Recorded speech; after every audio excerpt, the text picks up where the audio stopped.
మందిరంలోనికి రావడమే పరిశుద్ధాత్మ అనుభవము. ఓకే, అక్కడ మీరు గమనించండి. నన్ను ఆత్మ తీసుకుని పోయి ఎక్కడికి తీసుకుపోయింది? మందిరంలోనికి తీసుకువెళ్ళాడు ఆత్మ. ఎక్కడికి తీసుకువెళ్ళాడు ఆత్మ? మందిరంలో. అంటే ఇప్పుడు యేసుక్రీస్తుని విశ్వసించటము, యేసుక్రీస్తుని అంగీకరించడము, హృదయంలో చేర్చుకోవడము, దేవుని సన్నిధికి వచ్చి వారము దేవుని సన్నిధిలో కనిపెట్టడము, ఇదంతా పరిశుద్ధాత్మ అనుభవము. మొట్టమొదటి అనుభవము, స్తోత్రం చెప్పాలి.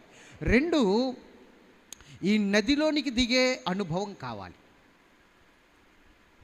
ఆ నదిలోనికి దిగితే ఆ నీళ్లు ఎక్కడ వరకు వస్తాయంటే చీలమండలపు లోతు, 1000 మూరలు. అంటే మీరు గమనించండి, మందిరంలోనికి వచ్చాం, మందిరంలో కూర్చున్నావు, 1000 మూరలు కొలబద్ద, దేవుడు కొలబద్ద తీసుకుని వస్తున్నాడు. ఇప్పుడు ఆ కొలబద్ద తీసుకుని వచ్చి 1000 మూరలు కొలుస్తున్నాడు. 1000 మూరలు కొలుస్తున్నాడు. 1000 మూరలు కొలిసి నడు అంటున్నాడు. ఇప్పుడు ఆ 1000 మూరలు కొలిసిన తర్వాత నడుస్తున్నప్పుడు ఏం జరుగుతుందంటే మనకి శీలమండలపు లోతు వస్తుంది నీరు. శీలమండలపు లోతు అంటే శీలమండలపు లోతు అంటే ఏ అనుభవం ఇస్తున్నాడు ఇక్కడ పరిశుద్ధాత్ముడు అంటే మారు మనసు అనుభవం ఇస్తున్నాడు. స్తోత్రం చెప్పాలి. పాపక్షమాపణ అనే అనుభవం ఇస్తున్నాడు, మారు మనసు అనే అనుభవం ఇస్తున్నాడు. శీలమండలపు లోతు. దేవుని సన్నిధికి వచ్చిన తర్వాత, పరిశుద్ధాత్ముడే నిన్ను దేవుని సన్నిధికి నడిపించుకొచ్చిన తర్వాత, దేవుడు నీతో మాట్లాడుతున్న తర్వాత ఇప్పుడు ఏం జరుగుతుందంటే పాపక్షమాపణ. ఏం కావాలి చెప్పాలి? పాపక్షమాపణ.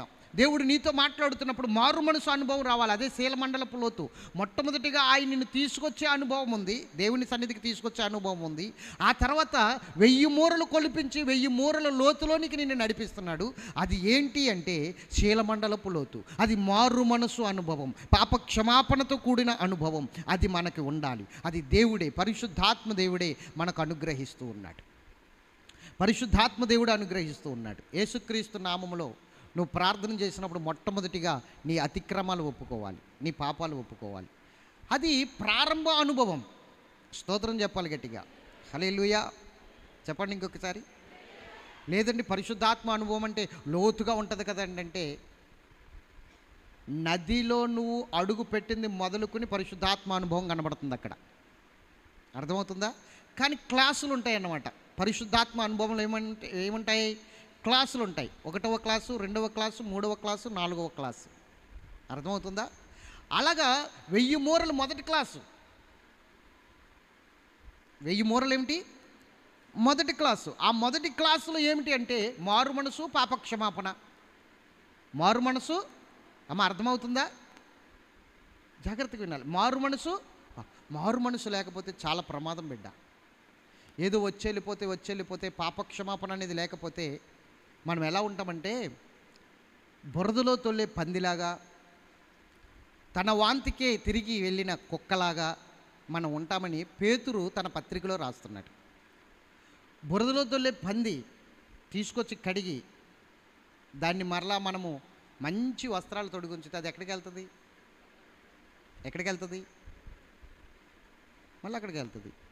కుక్క ఏం చేస్తుంది? తన వాంతికి తిరుగుతుంది. అంటే వాంతు చేసుకుంటుంది కుక్క. మళ్ళీ ఏం చేస్తుంది? దాన్నే గతికుతుంది, తింటుంది. ఎంత భయంకరమైన పరిస్థితి. అలాగే మనం పాపం ఒప్పుకున్న తర్వాత ఆ పాపాన్ని మరలా మన జీవితంలోనికి రానివ్వకూడదు. మనం పాపము నుండి విడిపించబడిన తర్వాత మరలా ఆ పాపం మన జీవితంలో కనబడకూడదు. ఇది పరిశుద్ధాత్మ దేవుడు నిన్ను ఎంతగానో ప్రయాసతో ఒప్పింపజేస్తున్నాడు. పరిశుద్ధాత్మ దేవుడు నిన్ను తీసుకొస్తున్న మొదటి అనుభవం శీలమండలపు లోతు. ఈ అనుభవము చాలా అవసరం బిడ్డ. ఒక మహారాణి ఒక పంది పిల్లని పెంచుకుంటుంది. మహారాణి ఒక పంది పిల్లని పెంచుకుంటుంది. దాన్ని తీసుకొచ్చింది, స్నానం చేయించింది, చాలా సబ్బులు అరగొట్టింది, మంచి వస్త్రాలు వేయించింది, పట్టు వస్త్రాలు వేయించింది, మెల్ల ఒక బంగారపు సైన్ వేసింది, దానికి చెంటు మంచి సువాసన కలిగిన చెంటు కొట్టింది. ఆ రథం మీద ఈ రాణిగారు వెళ్తున్నప్పుడు దాన్ని కూడా తీసుకుని వెళ్తూ ఉండేది. పంది పిల్ల అంటే ఊరుకునేది కాదు, అందమైన పంది పిల్ల అనాలి దాన్ని. ఆమె ఎదురుగుండగా ఎవరైనా అంటే చెప్పండి ఏంటది? అందమైన పంది పిల్ల అంటే ఊరుకోదు. ఎందుకంటే అందమైన పంది పిల్ల రాణిగారి దగ్గర ఉంటే ఖచ్చితంగా పొగడాలి మనం, ఖచ్చితంగా స్తోత్రం చెప్పాలి. ఒక రోజున రాణిగారు ఆ పంది పిల్లని తీసుకుని రథం మీద కూర్చోబెట్టుకుని వెళ్తూ ఉంది. ఆ రాజ్య పర్యటన చేయడానికి వెళ్తుంది. రాజ్య పర్యటన చేయడానికి వెళ్తున్నప్పుడు ఒక అందమైన దృశ్యం ఆమెకు కనబడేసరికి రథసారథిని, ఆపు, ఇక్కడ ఆపు, ఇది ఎంతో అందముగా సుందరముగా ఉన్నది అని దాన్ని చూస్తూ ఉంది. మంత్రి గారు ఇంకా రాజ సైనికులు వీళ్ళందరూ పక్కనే ఉన్నారు. ఈ అందమైన దృశ్యం కనబడేసరికి రథసారథి ఆపాడు. ఈమె చూస్తూ తిలకిస్తూ ఉంది. ఈలోగా ఈ పంది పిల్ల, చెప్పండి ఎవరు? మీరు లైన్లోనే ఉన్నారు, స్తోత్రం చెప్పండి. ఈ అందమైన పంది పిల్ల ఇలా తిరిగి చూసిందట. అక్కడ ఏం కనబడుతుంది? ఏం కనబడుతుంది? బురద. ఆ బురద కనబడేసరికి దీనికి బ్యాక్గ్రౌండ్లో ఒక మ్యూజిక్, బ్యాక్గ్రౌండ్లో ఒక సాంగ్ వినబడుతుంది, గుర్తుకొస్తున్నాయి అన్నట్లుగా. ఏమి? బ్యాక్గ్రౌండ్లో ఒక సాంగ్ వినబడుతుంది. వాళ్ళ తండ్రులు, వాళ్ళ పితరులు, అలాగే వాళ్ళ ఫ్రెండ్స్ ఆ బురద గుంటలో ఎంతగా ఆడుకునేవారో, ఎంతగా కొట్టుకునేవారో అదంతా గుర్తు వస్తుంది. అలా చూస్తుంది ఆ బురద వంక, గుర్తుకొస్తున్నాయి అన్నట్లుగా. అలా చూస్తూ ఉంటే ఈలోగా రాణి చూసింది. ఆమె దీనంగా చూస్తుంది పంది పిల్ల, అందమైన పంది పిల్ల. ఈమె ఆ పంది పిల్లని చూసి, ఏంటన్నా చుచ్చుకెళ్తావా బుజ్జి అంటుంది. నీ ముఖమే నీ ముఖం. అక్కడ నేను ఎంత అందంగా ఆడుకునేదాన్ని తీసుకొచ్చేసి చెంటు కొట్టి బట్టలేసి నన్ను బంధించేసావు కదా పాపాత్మురాలా, చిచ్చి అని చెప్పేసి అలా చూస్తూ ఉంది. ఇదేమో బుజ్జి బుజ్జి అని ముద్దు పెడుతుంది. దాని మూతికి ఏమన్నా మనం వెనక్కి ఏమన్నా కష్టపడాలా? దాని మూతి కిలోమీటర్ ముందుకుంటుంది, ముద్దు పెట్టుకోవచ్చు. దేవునికి మహిమ కలుగును గాక, దేవునికి మహిమ కలుగును గాక, చెప్పాలి గట్టిగా. అయితే అది అంతగా దీనంగా చూస్తుంటే ఇది బుజ్జగిస్తుంది. ఇంకా తట్టుకోలేక, ఆ బాధ ఆపుకోలేక, ఆ దుఃఖం ఆపుకోలేక ఈ రాణిగారి ముఖం మీద పడి చీల్చేసి వెళ్ళి ఆ బురదలో దొల్లేసింది. ఏం జరిగింది? రాణిగారి కోపం వచ్చింది. పోనీ రథం అంది, వెళ్ళిపోయింది. ఆ కోపం వెళ్ళిపోయి ద్వారపాలకులు ఉన్నారు అక్కడ గేటు దగ్గర. కోట గోడలు ఉంటాయి కదా, ప్రాకారాలు. ఆ ప్రాకారాల దగ్గర ఈ ద్వారపాలకులు ఉన్నారు. ఈ ద్వారపాలకుల్ని చూసి అంటుంది, ఆ పంది పిల్ల అలవాటు ప్రకారం ఇలా వస్తుందేమో. ఏ పంది పిల్ల అంటే? అందమైన పంది. అందమైన పంది పిల్ల అన్నవాడిని చంపేస్తాను. పందే అంతే. పంది ఇంకా అది అందమైన పంది పిల్ల కాదు. అది వస్తే బల్లింతో ఒక పోటు పొడిచి దూరం విసిరి, అది రావడానికి వెళ్ళేది నా కోటలో కాదన్నట. దీనికి అలవాటు అయిపోయిన ప్రాణం కదా, మా అమ్మ అంట వచ్చేస్తుంది ఇది పరిగెత్తుకుని. బురదలో దొల్లేసింది, ఇది మా అమ్మ అంట వచ్చేస్తుంటే సైనికుడు ఏం చేశాడంటే పల్లెంతో ఒక పోటు పొడిచి దూరంగా విసిరేసాడు. ఏమైపోయింది? నేను అంటాను దేవుని బిడ్డలారా, పంది బురదలో దొల్లి ఎంత నీట్గా కడిగినా మరలా బురదలోనికి వెళ్తుంది. మరలా ఏం చేస్తుంది? చర్చ అలవాటు అయిపోయింది, వచ్చేస్తుంది. ఆదివారం వచ్చేస్తుంది, శుక్రవారం వచ్చేస్తుంది. పాపాలు మాత్రము మళ్ళా శుక్రవారం ప్రార్థన అయిపోగానే ఆదివారం ప్రార్థన అయిపోగానే బురదే మన బతుకు, బురదే. అయితే ఒకరోజు యేసుప్రభు అంటాడు, ఆ పంది పిల్ల వస్తే మీరు బయటికి గెంటండి, లోపలికి రానివ్వకండి అని పరలోకములో ద్వారపాలకులకి ఆజ్ఞయిస్తాడు దేవుడు. అప్పుడు ఆయన ఎదుటికి వెళ్ళకుండగా విసిరివేయబడతాము బయటికి, గెంటివేయబడతాము బయటికి. ఎవరికి ప్రవేశం ఉంది అక్కడంటే? పాపము లేని వారికి ప్రవేశం ఉంది అక్కడ, శాపము లేని వారికి ప్రవేశం ఉంది అక్కడ. పాపములతో బ్రతుకు వారికి, నామకార్థ క్రైస్తవులకి, పాప క్షమాపణ లేని వారికి, మారు మనసు అనుభవం లేని వారికి ఎవరికి అక్కడ అనుభవం లేదు, అవకాశం లేదు. ఎవరు అక్కడికి వెళ్ళలేరు. క్రీస్తు ఎదుటకు నువ్వు వెళ్ళాలి అంటే, క్రీస్తు ఎదుట నువ్వు ధైర్యంగా నిలబడాలి అంటే మారు మనసు అనుభవం ఉండాలి. ఏముండాలి? మొదటి 1000 మూరల అనుభవం నువ్వు కలిగి ఉండాలి. ఈ మొదటి 1000 మూరల అనుభవం నువ్వు కలిగి ఉండకుండగా, ఈ మొదటి అనుభవం నీలో లేకుండగా నీవు మోకాళ్ళ అనుభవంలోనికి వెళ్ళలేవు. అర్థమవుతుందా? 1000 మూరల అనుభవం, పాపక్షమాపణ, మారు మనసు అనుభవము నీకు ఎప్పుడైతే వస్తుందో, శీలమండలపు లోతు అనుభవం ఖచ్చితంగా ఉండాలి పరిశుద్ధాత్మ నామములో. ఈ పరిశుద్ధాత్మ అనుభవం, మొదటి అనుభవం దేవుని మందిరానికి తీసుకురావడం అయితే, రెండవ అనుభవం శీలమండలపు లోతు అనుభవము, మారు మనసు, పాపక్షమాపణ. ఈ మారు మనసు పాపక్షమాపణ పరిశుద్ధాత్మ దేవుడు నీకు కలగజేయాలని చూస్తున్నాడు. నీ పాపాలు నీ చేత ఒప్పింపజేస్తున్నాడు, నీ అతిక్రమాలు నీ చేత ఒప్పింపజేస్తున్నాడు. గుర్తుకు రాని పాపాలు కూడా, నువ్వు మరిచిపోయిన పాపాలు కూడా, నువ్వు రహస్యముగా ఒంటరిగా ఉన్నప్పుడు చేసిన పాపాలు కూడా, నీకు మాత్రమే తెలిసిన పాపాలు కూడా ఆయన నీకు చూపించి నీవు చేత ఒప్పింపజేస్తూ ఉన్నాడు. ఒప్పుకోవాలి. యేసు దగ్గరికి వచ్చిన ప్రతి ఒక్కరూ ఒప్పుకుని తీరాలి. యేసు దగ్గరికి వచ్చిన ప్రతి ఒక్కరూ ఒప్పుకున్నవి విడిచిపెట్టి తీరాలి. అలా ఒప్పుకుని విడిచిపెడితేనే నువ్వు కనికరించబడతావు. ఇది చీలమండలపు లోతు అనుభవము అని దేవుడు చెప్తున్నాడు. మీరు గమనించండి. మత్తయి సువార్త 3వ అధ్యాయము కొన్ని మాటలు నేను మీకు చెప్తాను. దయచేసి మారు మనసు అనుభవం అనేది ఖచ్చితంగా మనకు ఉండాలి. అందరూ తీశారా? మత్తయి సువార్త 3వ అధ్యాయము 4వ వచనం కాడి నుంచి మనం కిందకి చదువుదాం. యోహాను ఒంటె రోమం వస్త్రమును మల చుట్టూ తోలుదెట్టి ధరించుకునేవాడు. మిడతలను అడవి తేను అతనికి ఆహారం. ఆ సమయమున యెరూషలేము వారును యూదయ వారందరూ యొర్దాను నదీ ప్రాంతముల ప్రాంతములో ఉన్న వారందరూ అతని యొద్దకు వచ్చి తమ పాపములు ఒప్పుకొనుచు యొర్దాను నదిలో అతని చేత బాప్తిస్మం పొందుచు ఉన్నారు. అతడు పరిసయ్యులలోను సద్దూకయ్యులలోను అనేకులు బాప్తిస్మం పొందవచ్చుట చూసి సర్పసంతానమా రాబో ఉగ్రతను తప్పించుకున్నట్టుకు మీకు బుద్ధి చెప్పిన వాడెవడు? మారు మనసుకు తగిన ఫలము ఫలించుడి. అబ్రహాము మాకు తండ్రి అని మీలో మీరు చెప్పుకొని తలంచవద్దు. దేవుడు ఈ రాళ్ల వలన అబ్రహామునకు పిల్లలు పుట్టించగలడని మీతో చెప్పుచున్నాను. గట్టిగా చప్పట్లు కొడదామా? మీరు గమనించండి. ఇక్కడ ఏమంటున్నాడంటే, మారు మనసుకు తగిన ఫలాలు ఫలించండి, లేకపోతే ఇప్పుడే చెట్ల వేరను గొడ్డలి నాటబడి ఉన్నది అంటున్నాడు. మారు మనసుకు తగిన ఫలాలు ఫలించకపోతే ప్రతి చెట్టును నరికి అగ్నిలో వేసేస్తాడు. ఇది పరిశుద్ధాత్మ అనుభవమే. ఈ పరిశుద్ధాత్మకు చోటు ఇవ్వకపోవడం వలన, పరిశుద్ధాత్మకు అవకాశం ఇవ్వకపోవడం వలన, పరిశుద్ధాత్మ దేవుని గుర్తించకపోవడం వలన పాపక్షమాపణ అనేది ఈ రోజుల్లో చాలామందికి కనిపించట్లేదు. పాపక్షమాపణ అనేది చాలామందికి కనిపించట్లేదు. ఒకవేళ దైవజనుడు ఒప్పింపజేస్తుంటే ఏం చేస్తున్నారంటే, నిజమే కదా, నేను ఈ పాపం చేశాను కదా అని ఒప్పుకుంటున్నారు, కానీ విడిచిపెట్టలేక మరలా కొన్నాళ్ళకి అదే పాపం చేస్తూ ఉన్నారు. మీరు గమనించండి. పరిశుద్ధాత్మ లేకపోతే విడిచిపెట్టిన పాపాన్ని మరలా మనం చేసే అవకాశాలు ఉంటాయి, ఆయన ద్వారా మనం నడిపించబడకపోతే. ఉదాహరణకి పేతురు అనే భక్తుడిని యేసు ప్రభువు వారు పిలిచాడు. నిన్ను మనుషులు పట్టే జాలర్లుగా చేస్తాను, మీరు నన్ను వెంబడించండి అని పిలిచాడు. అప్పుడు పేతురు ఏం చేశాడు?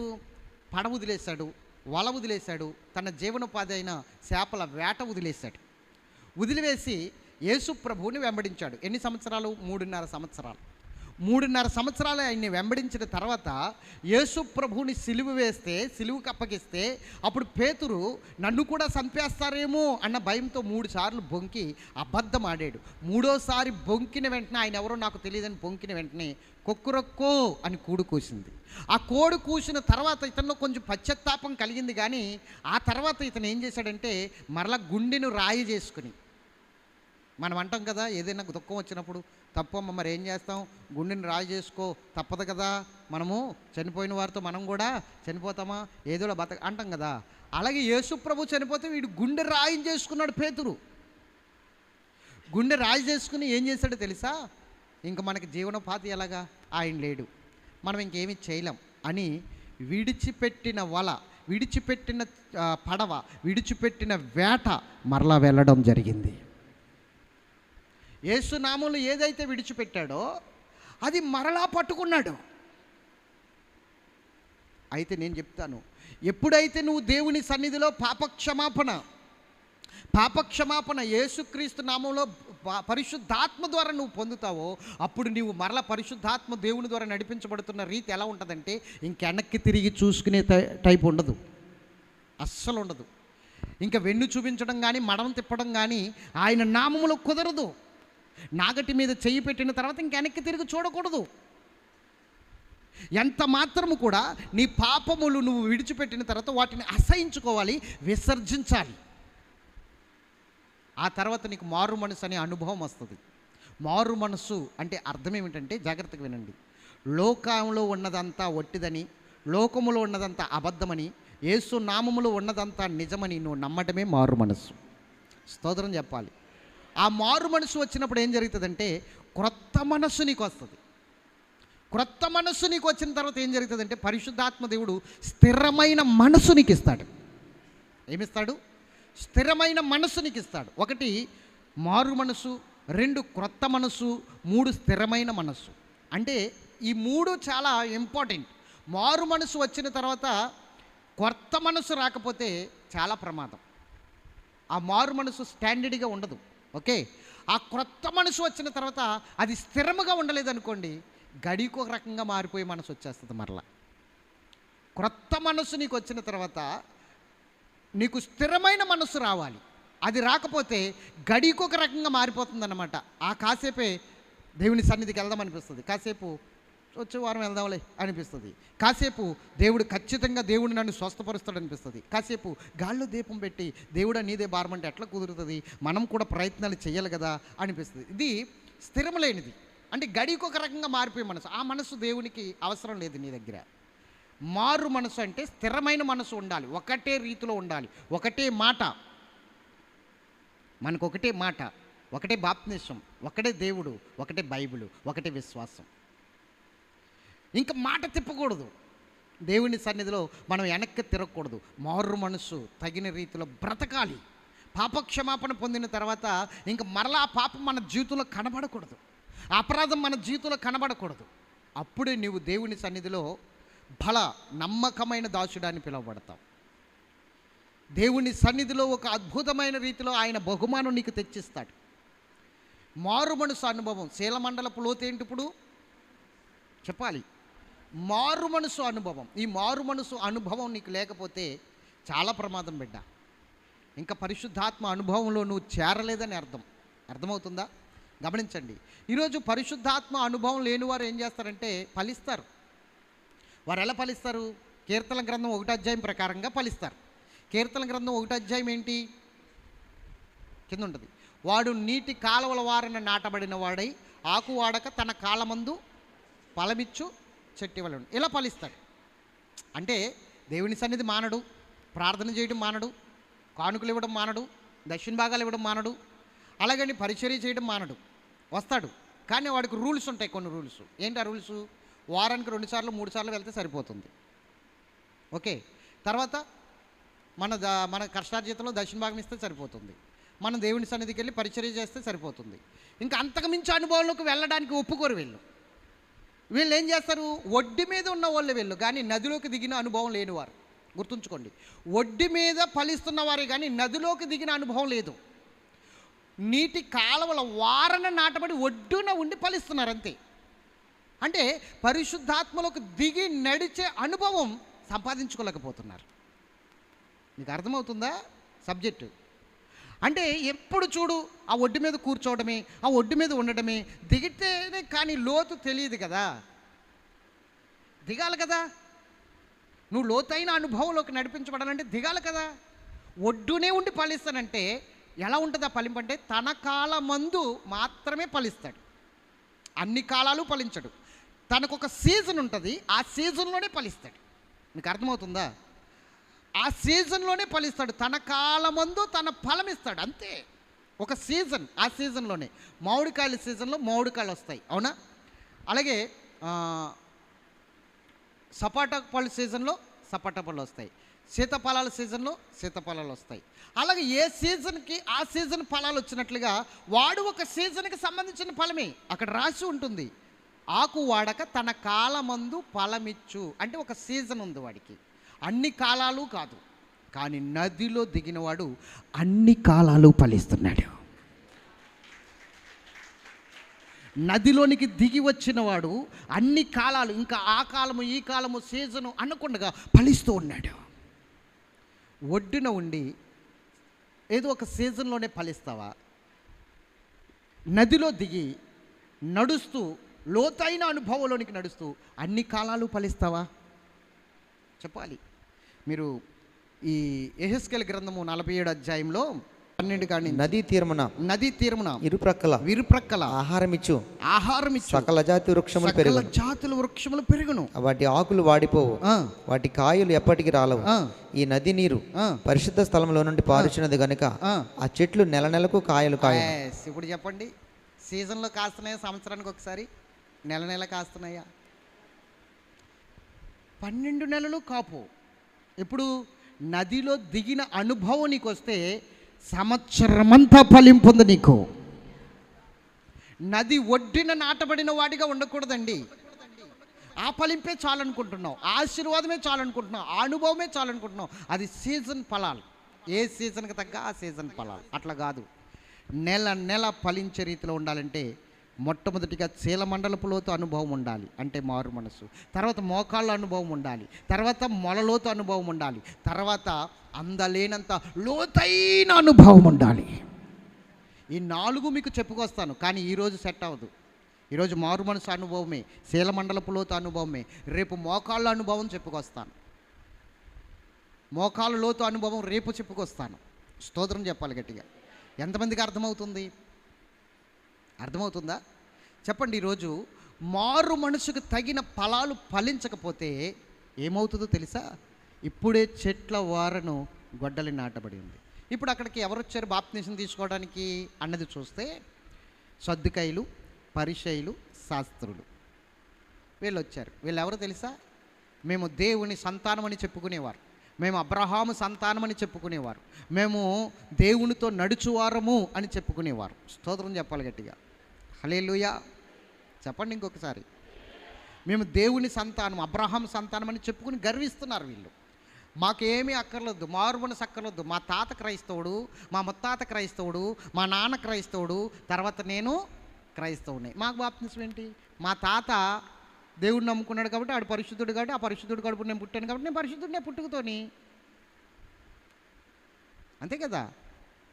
ఈ ఆలోచనతో వారికి మారు మనసు లేదు, పాపక్షమాపణ లేదు. వాళ్ళు వచ్చి అడుగుతున్నారు, ఓ బోధకుడా, మేము అబ్రహాం సంతానమే కదా, మాకును ఈ బాప్తిసం అవసరమా అని అడుగుతున్నారు.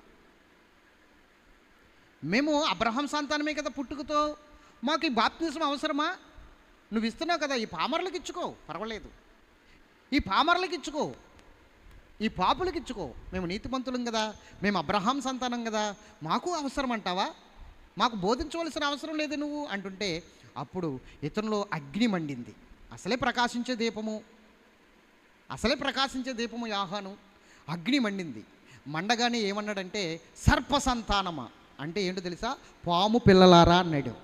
స్తోత్రం చెప్పండి గట్టిగా. సర్ప సంతానమా, రాబోయే ఉగ్రత గురించి మీకు బుద్ధి చెప్పగలిగిన వాడు ఎవడు? రాబోయే ఉగ్రత గురించి మీకు బుద్ధి చెప్పగలిగిన వాడెవడు? ఇలా బుద్ధి చెప్పడానికి వచ్చిన ప్రతి ఒక్కరిని తృణీకరిస్తే ఇంకెవడు చెప్తాడు మీకు బుద్ధి? గద్దింపుని తృణీకరిస్తున్నారు మీరు.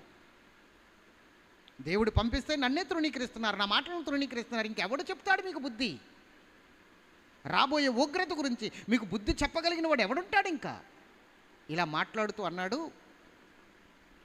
మీరును తీసుకోవలసిందే అన్నాడు ఖచ్చితంగా. స్తోత్రం చెప్పాలి గట్టిగా.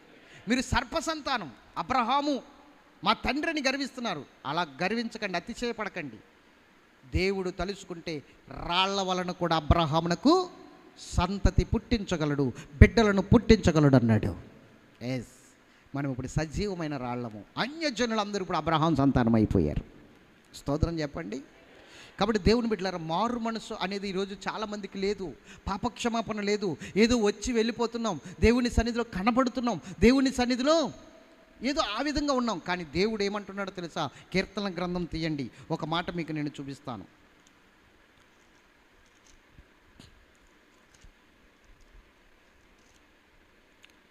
కీర్తన గ్రంథము 50వ అధ్యాయము 16వ వచనం, 16 నుంచి కొన్ని వచనాలు మనం చదువుదాం.